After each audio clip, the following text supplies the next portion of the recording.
ദൈവ തിരുനാമത്തിന് മഹത്വം ഉണ്ടാകട്ടെ. മാതാവ് ജീവനോടെ പ്രത്യക്ഷപ്പെട്ട തിരുവൾത്താരയിൽ നിന്ന് പ്രത്യക്ഷീകരണത്തിന് സാക്ഷിയാക്കിയ എൻ്റെ മാതാവിനും തിരുകുമാരനും 1000 നന്ദി അർപ്പിച്ചുകൊണ്ട് ഞാൻ എൻ്റെ സാക്ഷി ആരംഭിക്കുന്നു.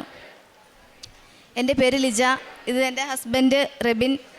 ഞങ്ങൾ എറണാകുളം ജില്ലയിലെ പിറവം ഓണക്കൂർ സെൻറ്റ് മേരീസ് ഇടവകയിൽ നിന്നാണ് വരുന്നത്. ഞാൻ ആദ്യമായിട്ട് ഉടമ്പടി എടുത്തത് 2024 ഓഗസ്റ്റ് 18-ാം തീയതി ആയിരുന്നു. ഇത് ഞാൻ 3 മാസം മുന്നേ കഴിഞ്ഞ ഫെബ്രുവരി 15-ന് ഒരു സാക്ഷ്യം പറഞ്ഞതാണ്. ഇതെൻ്റെ 2ാമത്തെ സാക്ഷ്യമാണ് എൻ്റെ മാതാവിൻ്റെ അൾത്താരിൽ നിന്നുകൊണ്ട്. ഞാൻ ഉടമ്പടി എടുക്കാനുണ്ടായ സാഹചര്യം എന്ന് പറഞ്ഞാൽ എല്ലാവരും പറയും പോലെ തന്നെ നമുക്ക് വളരെയധികം ബുദ്ധിമുട്ടുള്ള സമയങ്ങളിലാണ് നമ്മളെപ്പോഴും ദൈവത്തിനെ ഓർക്കുക. അല്ലാത്ത സമയത്ത് നമ്മൾ ദൈവത്തെ ഓർക്കില്ല. അങ്ങനെ ഞങ്ങൾ വളരെയധികം സാമ്പത്തികമായൊക്കെ വളരെ ബുദ്ധിമുട്ടിലൂടെ കടന്നു പോയിക്കൊണ്ടിരുന്നൊരു സാഹചര്യത്തിലാണ്. കൃപാസനത്തെക്കുറിച്ച് ഞാൻ നേരത്തെ കേട്ടിട്ടുണ്ടെങ്കിലും ഇതിന് മുന്നേ ഞാനൊരു തവണ ഇവിടെ വന്നിട്ടുണ്ട്. പക്ഷേ അന്ന് എനിക്ക് ഉടമ്പടി എടുക്കാനൊന്നും പറ്റിയില്ല. ഉടമ്പടി എന്താണെന്നും എനിക്കറിയില്ലായിരുന്നു. അങ്ങനെ എനിക്ക് ഇങ്ങനെയുള്ള സാഹചര്യത്തിലൂടെ കടന്നു പോയപ്പോൾ ഹസ്ബൻഡിന് പുറത്തേക്ക് പോകാനുള്ള രീതിയിലുള്ളൊരു കാര്യത്തെക്കുറിച്ച് ഞങ്ങൾ നോക്കുകയായിരുന്നു. കാനഡയായിരുന്നു നോക്കിക്കൊണ്ടിരുന്നത്. അങ്ങനെ കാനഡയ്ക്ക് പോകണമെന്നുണ്ടെങ്കിൽ എല്ലാവർക്കും അറിയാവുന്ന പോലെ IELTS എന്ന് പറഞ്ഞൊരു എക്സാം പാസ്സാവണം. അപ്പോൾ ഈ എക്സാം ഫസ്റ്റ് ഞങ്ങൾ എഴുതി അതിൻ്റെ റിസൾട്ട് വരുന്നതിൻ്റെ തലേ ദിവസമാണ് ഞാനിവിടെ മാതാവിൻ്റെ അടുത്ത് ആദ്യമായിട്ട് വരുന്നത്. അപ്പോൾ ഉടമ്പടി എടുക്കണമെന്നൊന്നും ആഗ്രഹിച്ചല്ല വന്നത്. പക്ഷെ ഇവിടെ വന്നു കഴിഞ്ഞപ്പോൾ എനിക്ക് എന്തോ ഉടമ്പടി എടുത്തേ പറ്റൂ. കാരണം 2 മണിയുടെ ക്ലാസ്സാണ് കിട്ടിയത്. അമ്മയും ഹസ്ബൻഡും എല്ലാവരും ഉണ്ടായിരുന്നു. അപ്പോൾ അവർ പറഞ്ഞ് ഒത്തിരി വൈകുമായിരിക്കും, എന്നാലും പറയും നമുക്ക് എന്തായാലും ഉടമ്പടി എടുത്തിട്ട് തന്നെ പോകാം എന്നുള്ള ധാരണയോടുകൂടി അന്ന് ഉടമ്പടി എടുത്തു. അതിനുശേഷം IELTSൻ്റെ റിസൾട്ട് വന്നു. ഹസ്ബൻഡിന് പോകാനുള്ള സ്കോർ കുറവായിരുന്നു. അതിനുശേഷം വീണ്ടും നമ്മളിങ്ങനെ ഉടമ്പടിയിൽ തുടർന്നുകൊണ്ടിരുന്നു. എല്ലാ മാസവും വന്ന് ഇവിടെ വരും മാതാവിൻ്റെ അടുത്ത്. ഈ പാസ്പോർട്ടുമായിട്ട് വന്ന് ഞാൻ എൻ്റെ മാതാവിൻ്റെ കാലിൽ തൊട്ട് പ്രാർത്ഥിക്കും. അതിനുശേഷം വീണ്ടും ഇങ്ങനെ 3 മാസം കൂടുമ്പോൾ ഉടമ്പടി പുതുക്കിക്കൊണ്ടിരുന്നു. വീണ്ടും കാനഡ പ്രോസസ്സിങ് നടന്നുകൊണ്ടിരുന്നു. പല തടസ്സങ്ങളായിരുന്നു. പിന്നെ വീണ്ടും ഒന്നുകൂടെ IELTS എഴുതേണ്ടി വന്നു. വളരെ ബുദ്ധിമുട്ടിയാണെങ്കിലും വീണ്ടും ഞങ്ങൾ എഴുതി. അത് ഏകദേശം സ്കോറൊക്കെ കിട്ടി. 2 പ്രൊവിൻസിലേക്ക് നമുക്ക് ചെയ്യാമെന്നുള്ള രീതിയിൽ അവർ പ്രൊസീഡ് ചെയ്തു ഏജൻസിക്കാർ. പക്ഷേ വീണ്ടും എന്തൊക്കെയോ പ്രശ്നങ്ങൾ നമ്മൾ ഏജൻസിയൊക്കെ ആയിട്ട് ബന്ധപ്പെട്ടപ്പോൾ ഇപ്പോൾ ഫസ്റ്റ് PR-ന് വേണ്ടിയിട്ടായിരുന്നു നോക്കിയത്, വർക്ക് വിസയൊന്നും അല്ലായിരുന്നു. അപ്പോൾ അതും തടസ്സങ്ങൾ എപ്പോഴും തടസ്സങ്ങളായിരുന്നു. അങ്ങനെ അത് ഒന്നും നടക്കുന്നില്ല. പക്ഷേ എന്നാലും നമ്മൾ നമ്മുടെ ഉടമ്പടിയിൽ ഇങ്ങനെ പോയിക്കൊണ്ടിരുന്നു. അങ്ങനെ ഉടമ്പടിയിൽ സത്യം പറഞ്ഞിട്ടുണ്ടെങ്കിൽ ഞാനാണ് ഉടമ്പടി എടുത്തതെങ്കിലും ഞങ്ങൾ 2 പേരും ഉടമ്പടിയിൽ ജീവിക്കുമായിരുന്നു. എല്ലാ കാര്യങ്ങളിലും എൻ്റെ ഹസ്ബൻഡ് എൻ്റെ കൂടെ തന്നെയായിരുന്നു. ഡെയിലി ബ്രെഡ് രാവിലെ എല്ലാ ദിവസവും ഞങ്ങൾ 5:30-ക്ക് കൂടുമായിരുന്നു. വൈകുന്നേരത്തെ പ്രാർത്ഥനയൊന്നും മുടക്കില്ല. അങ്ങനെ ഇരുന്ന് ഇപ്പോൾ ഇന്നെൻ്റെ 7ാമത്തെ പുതുക്കലാണ്. അതും ഭാഗ്യം തന്നെയാണ്. മാതാവിൻ്റെ നമ്പർ 7.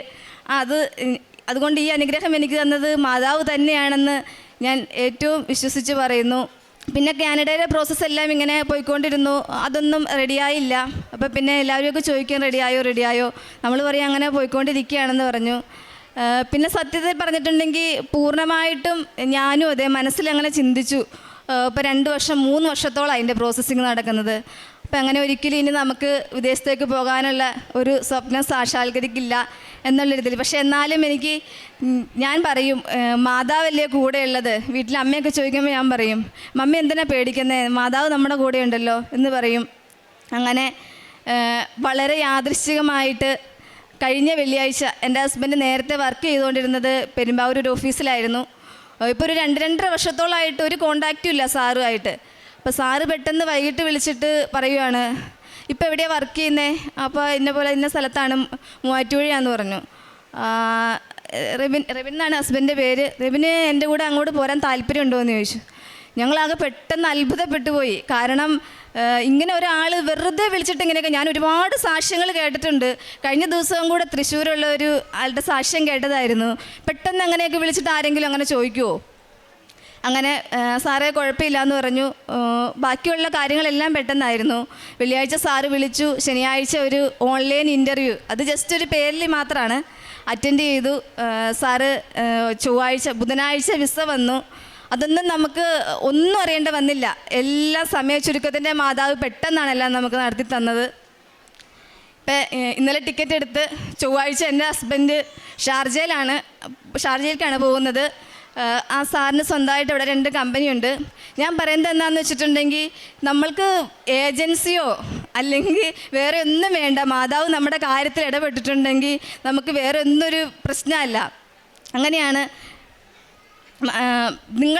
നിങ്ങൾ ആരാണെങ്കിലും നമ്മുടെ എന്ത് ബുദ്ധിമുട്ടുകളും മാതാവിൻ്റെ അടുത്ത് കരഞ്ഞ് പ്രാർത്ഥിച്ചാൽ മതി. ഞാൻ ഓരോ ദിവസവും അതെ മാതാവിനെ സത്യം പറഞ്ഞിട്ടുണ്ടെങ്കിൽ ഞാൻ കരഞ്ഞ് എൻ്റെ കണ്ണീര് കൊണ്ട് മാതാവിൻ്റെ ഫോട്ടോ തുടച്ചിട്ടുണ്ട്. അത്രയ്ക്കും ബുദ്ധിമുട്ടുകളിലൂടെ കടന്നു പോകുമ്പോൾ ഞാൻ ഓൾറെഡി ഈ ഫീൽഡ് വർക്കാണ് എനിക്ക്. അപ്പോൾ പോകുമ്പോഴൊക്കെ ആണെങ്കിലും ഞാൻ പത്രങ്ങളൊക്കെ കൊടുക്കുന്നത് അങ്ങനെയാണ്. എനിക്ക് ഒരുപാട് സ്ഥലങ്ങളിൽ കൊടുക്കാൻ പറ്റാറുണ്ട്. മെയിനായിട്ട് ഞാൻ സത്യം പറഞ്ഞിട്ട് ഈ പള്ളികളിലൊന്നും കൊടുക്കാറില്ല കേട്ടോ. ഞങ്ങൾ പോകുന്ന പള്ളിയിലും, കാരണം പള്ളിയിൽ വരുന്നവർക്ക് ശരിക്കും മാതാവിനെ ഈശോനെ അറിയാം, അവരറിഞ്ഞുകൊണ്ടാണ് വരുന്നത്. അപ്പോൾ അച്ഛൻ എപ്പോഴും പറയും നമ്മൾ അറിയില്ലാത്തവരെയാണ് അറിയിക്കേണ്ടത്. അതുകൊണ്ട് ഞാൻ ഓരോ വീടുകളിലും പോയി പറഞ്ഞ് അതുപോലെ പത്രം വാങ്ങിച്ചിട്ട് ഞാൻ പോണതിന് മുമ്പ് ഇവിടെ നിന്ന് ഓരോ മാസവും പത്രം വാങ്ങിച്ചിട്ട് ചിലപ്പോൾ 2-3 കിട്ടും പത്രമൊക്കെയാണ്. അത് വാങ്ങിച്ച് വീട്ടിൽ ചെന്ന് ഞങ്ങൾ വൈകിട്ടത്തെ സന്ധ്യാപ്രാർത്ഥനയ്ക്ക് എല്ലാവരും ഒപ്പം ഇരുന്ന് എൻ്റെ ഇളയ മോളായിരിക്കും കുരിശിട്ട് പ്രാർത്ഥിക്കുന്നത്. നമ്മുടെ മാതാവിൻ്റെ തൈലം വിശ്വാസ പ്രമാണം ചൊല്ലി കുരിശിട്ട് പ്രാർത്ഥിച്ചാണ് ഞാൻ ഓരോ ആളുകൾക്കും പത്രം കൊടുക്കുന്നത്. ഞാൻ പ്രാർത്ഥിക്കും, ദൈവമേ ഈ പത്രം കൊടുക്കുമ്പോൾ ആ കിട്ടുന്നയാൾക്ക് അവരുടെ എന്ത് വിഷമമാണ് അത് മാറി കിട്ടണമെന്ന് പ്രാർത്ഥിച്ചാണ് ഞാൻ പത്രം കൊടുക്കാറുള്ളത്. ഇതൊക്കെയാണ് ഞാൻ പ്രേക്ഷിത പ്രവർത്തനമായിട്ട് ചെയ്യാറുള്ളത്. കാരുണ്യ പ്രവൃത്തികൾ എന്ന് പറഞ്ഞിട്ടുണ്ടെങ്കിൽ ദൈവം പറഞ്ഞ നമ്മുടെ ഇല്ലായ്മയിൽ നിന്നും കൊടുക്കണമെന്നാണ്. കാരണം ഉള്ളവൻ്റെ ഇതിന് വിലയില്ല. ഒന്നുമില്ലാത്ത വിധവയുടെ ആ ചെമ്പ് തുട്ടിനാണ് ഈശോ വളരെയധികം പ്രാധാന്യം കൊടുത്തത്. അതുകൊണ്ട് തന്നെ എനിക്ക് സാമ്പത്തികമായിട്ട് സഹായം ചെയ്യാനില്ലെങ്കിലും എന്നെക്കൊണ്ട് കഴിയാവുന്ന രീതിയിൽ ഹോസ്പിറ്റലിൽ നമ്മൾ ജനറൽ ഹോസ്പിറ്റലിലൊക്കെ ചെന്ന് ക്യാൻസർ വാർഡിലൊക്കെ ചെന്ന് രോഗികൾക്ക് സത്യം പറഞ്ഞിട്ടുണ്ടെങ്കിൽ കയ്യിലുള്ള പൈസയല്ല, നമ്മളെന്തെങ്കിലും ലോൺ എടുത്തിട്ടോ അങ്ങനെയുള്ള രീതികളിൽ തന്നെയൊക്കെയാണ് കാരുണ്യ പ്രവൃത്തികളൊക്കെ എന്നെക്കൊണ്ട് പറ്റുന്ന പോലെയൊക്കെ ചെയ്യാറുണ്ട്. നമ്മൾ ഇല്ലായ്മയിൽ നിന്ന് കൊടുക്കണം. നമ്മുടെ ലൂക്കാസ് സുവിശേഷത്തിൽ പറയുന്ന പോലെ തന്നെ കൊടുക്കുവിൻ നിങ്ങൾക്കും കിട്ടും, അമർത്തി കുലുക്കി നിറച്ചളന്ന് നിങ്ങളുടെ മടിയിലേക്ക് ചൊരിയും. അത് ഉറപ്പ് കാര്യമാണ്. കാരണം ഞാൻ ഇന്നൊരു 1000 രൂപ ആർക്കെങ്കിലും ഒരു ബുദ്ധിമുട്ടുള്ളവർക്ക് കൊടുത്തു കഴിഞ്ഞാൽ നാളെ അതെനിക്ക് ഏതെങ്കിലും രീതിയിൽ അതിനേക്കാളും കൂടുതലായിട്ടുള്ള ഇതെനിക്ക് മാതാവ് തന്ന് സഹായിച്ചിട്ടുണ്ട്. അതുപോലെ തന്നെ ഇങ്ങനെ ഈ സാഹചര്യങ്ങളിലൂടെയൊക്കെ പോയി കഴിഞ്ഞപ്പോൾ വീണ്ടും ഇങ്ങനെ ഇതൊന്നും നടക്കില്ല എന്നുള്ള രീതിയിൽ വന്നു കഴിഞ്ഞപ്പോൾ ഞാൻ എപ്പോഴും ഇങ്ങനെ വണ്ടി ഓടിച്ചുകൊണ്ട് എടുക്കുമ്പോഴേക്കും ഇങ്ങനെ പ്രാർത്ഥിച്ചുകൊണ്ടാണ് നടക്കുകയുള്ളൂ. അതിൽ എപ്പോഴും ഞാൻ ചൊല്ലുന്നൊരു വചനമുണ്ട്. ഇവിടെ നമ്മൾ സാക്ഷ്യത്തിൽ കേട്ടത് ആ മോളുടെ പേര് ഞാൻ മറന്നുപോയി, പക്ഷേ നിയമാവർത്തനം 33:26-27 യശോൺ നിൻ്റെ ദൈവത്തെ പോലെ എന്നാണ് അതിൽ വചനം. പക്ഷെ ഞാൻ എപ്പോഴും പ്രാർത്ഥിക്കുന്നത് യശോൺ എൻ്റെ ദൈവത്തെ പോലെ മറ്റാരുമില്ല, എന്നെ സഹായിക്കാനായി അവിടുന്ന് വിഹായസിലൂടെ മഹത്വപൂർണനായി മേഘത്തിന്മേൽ സഞ്ചരിക്കുന്നു. നിത്യനായ ദൈവം എൻ്റെ അഭയം, താങ്ങുന്നത് അവൻ്റെ ശാശ്വത ഹസ്തങ്ങൾ. ഇത് ഞാൻ ഒരു ദിവസം എത്ര പ്രാവശ്യം പ്രാർത്ഥിക്കുമെന്ന് എനിക്ക് തന്നെ അറിയില്ല സത്യം പറഞ്ഞിട്ടുണ്ടെങ്കിൽ. അങ്ങനെ ഞാൻ പ്രാർത്ഥിച്ച് എൻ്റെ മാതാവ് എന്നോട് ഒപ്പം കൂടെ ചേർന്ന് നിൽക്കുന്നുണ്ട്. മാതാവ് ഈശോയും എനിക്ക് തന്ന അനുഗ്രഹങ്ങൾക്കെല്ലാം ഒരുപാട് നന്ദി പറയുന്നത് ഞാൻ എൻ്റെ ഹസ്ബൻഡിൻ്റെ കയ്യിൽ കൊടുക്കാം. ഇങ്ങനെയൊരു ജോലി എനിക്ക് തന്ന എൻ്റെ അമ്മ മാതാവിനും തിരുക്കുമാരനും കോടാനുകൂടി നന്ദി പറയുന്നു. അതുപോലെ തന്നെ ഞാൻ ഉടമ്പടി എടുത്തിട്ടില്ല, എൻ്റെ വൈഫാണ് ഉടമ്പടി എടുത്തിട്ടുള്ളത്. എന്നാലും ഞാനും എൻ്റെ കുടുംബവും എല്ലാ സമയത്തും ഉടമ്പടിയിൽ തന്നെയാണ് ജീവിക്കുന്നത്. ആത്മീയമായി ഞങ്ങളുടെ ജീവിത നിലവാരം വളരെയേറെ ഉയർന്നിട്ടുണ്ട്, പ്രത്യേകിച്ച് എൻ്റെ. കാരണം എന്താണെന്ന് വെച്ച് കഴിഞ്ഞാൽ ഇവർ പള്ളിയിൽ പോകുമ്പോൾ ഇവരെ പള്ളിയിൽ കൊണ്ടുപോയി വിടും, തിരിച്ചു പോരാനടുത്ത് കൊണ്ടുവരും. കുർബാനയ്ക്ക് ഞാൻ കൂടൂല. പക്ഷേ ഉടമ്പടി എടുത്തതിന് ശേഷം എല്ലാ ഞായറാഴ്ചകളിലും ഞാൻ കുർബാന കൂടും, സന്ധ്യാപ്രാർത്ഥനയ്ക്കുണ്ടാവും, അതേപോലെ രാവിലത്തെ പ്രത്യക്ഷീകരണ പ്രാർത്ഥനയ്ക്ക് കൂടും. എല്ലാ കാര്യങ്ങളിലും ആത്മീയമായിട്ട് വളരെ ഉയരാൻ ഈ ഉടമ്പടി എന്നെയും എൻ്റെ കുടുംബത്തെയും സഹായിച്ചിട്ടുണ്ട്. അതുപോലെ ഞങ്ങളുടെ പ്രാർത്ഥന എന്ന് പറയുന്നത് ഞങ്ങളുടെ ജീവിതകാലം മുഴുവൻ ഈ ഉടമ്പടിയിൽ തന്നെ തുടരുവാൻ അമ്മ മാതാവും തിരുക്കുമാരനും ഞങ്ങളെ അനുഗ്രഹിക്കട്ടെ എന്നാണ്. ഈ ജോലി തന്ന അമ്മ മാതാവിനും തിരുക്കുമാരനും ഒന്നുകൂടി കോടാനുകൂടി നന്ദി പറഞ്ഞുകൊണ്ട് ഞാൻ നിർത്തുന്നു. സങ്കീർത്തനങ്ങൾ 145, 18, 19 തിരുവചനങ്ങൾ. തന്നെ വിളിച്ചപേക്ഷിക്കുന്നവർക്ക്, ഹൃദയ പരമാർത്ഥതയോടെ വിളിച്ചപേക്ഷിക്കുന്നവർക്ക് കർത്താവ് സമീപസ്ഥനാണ്. തൻ്റെ ഭക്തന്മാരുടെ ആഗ്രഹം അവിടുന്ന് സഫലമാക്കുന്നു. അവിടുന്ന് അവരുടെ നിലവിളി കേട്ട് അവരെ രക്ഷിക്കുന്നു.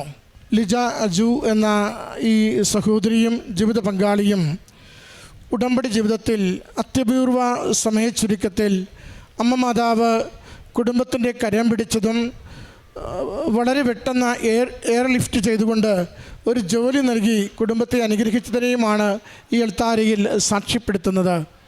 കുറച്ച് നാളായി, വർഷങ്ങളായി വിദേശത്ത് പോകുവാനുള്ള പരിശ്രമത്തിൽ തുടർച്ചയായി ഈ കുടുംബം മുന്നോട്ട് പോകുന്നു.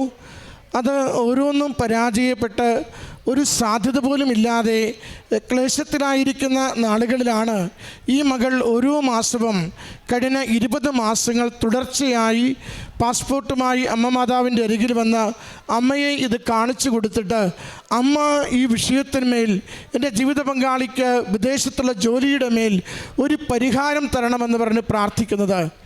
അത് എവിടെയെന്നറിയില്ല, എങ്കിലും അമ്മയ്ക്ക് തീരുമാനമുണ്ട്. അമ്മ സഹായിക്കണം. കഴിവുകൊണ്ട് പൂർണ്ണമായും ഞങ്ങൾ നിലംപരിശായിരിക്കുന്നു.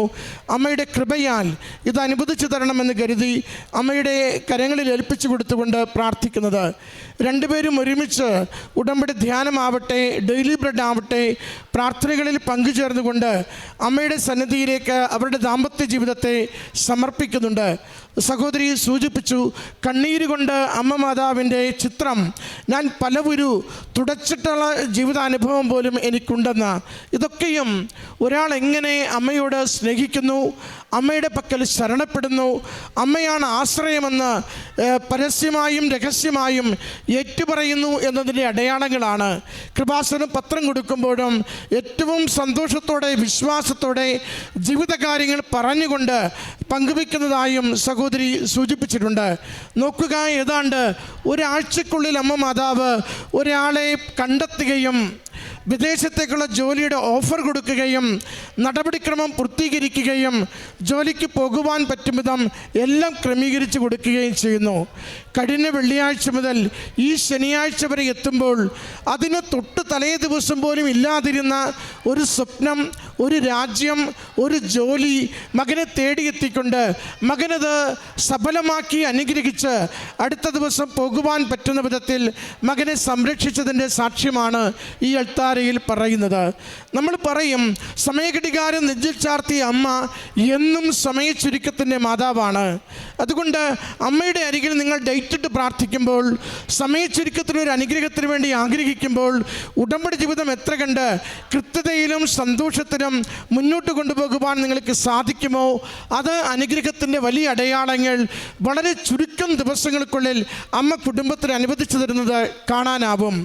മകൾ പറഞ്ഞു, ഇത് 7ാമത്തെ ഉടമ്പടി പുതുക്കലാണ്. കഴിഞ്ഞ 6 പുതുക്കലുകളിലും ഈ നിയോഗത്തിന് യാതൊരു അനക്കവുമില്ലാതിരിക്കുമ്പോഴും അല്പം പോലും മടികൂടാതെ പുറകോട്ട് മാറാതെ അമ്മയിൽ ശരണപ്പെട്ടുകൊണ്ട് 7 അമ്മയുടെ നമ്പർ ആയതുകൊണ്ട് ആ 7ാമത്തെ പുതുക്കലിന് എനിക്ക് അനുഗ്രഹത്തിൻ്റെ അടയാളം കിട്ടുമെന്ന പ്രത്യാശയോടെ പ്രാർത്ഥിച്ച് കാത്തിരിക്കുന്നതും മകൾ ഈ അൾത്താരയിൽ വെളിപ്പെടുത്തുന്നുണ്ട്. പ്രിയമുള്ളവരെ, ഉടമ്പടിയിലാണോ, ഉടമ്പടി നമ്മളെ അമ്മയോട് ചേർത്ത് നിർത്തുന്നുണ്ടോ, അമ്മ മാതാവ് ജീവിത വിഷയം ഏറ്റെടുത്തിരിക്കും. ഈ കുടുംബത്തിന് ലഭിച്ച ഈ അനുഗ്രഹത്തിന് അമ്മ മാതാവിനും തിരുക്കുമാരനും നന്ദി പറഞ്ഞുകൊണ്ട് കരങ്ങളടിച്ച് ഈ സാക്ഷ്യം നമുക്ക് സമർപ്പിക്കാം. അത്യപൂർവ ദൈവാനുഭവങ്ങൾ ഇനി നിങ്ങൾക്കും സ്വന്തം. ഈ യൂട്യൂബ് ചാനൽ ഇതുവരെ സബ്സ്ക്രൈബ് ചെയ്തിട്ടില്ലെങ്കിൽ ഇപ്പോൾ തന്നെ സബ്സ്ക്രൈബ് ചെയ്യുക.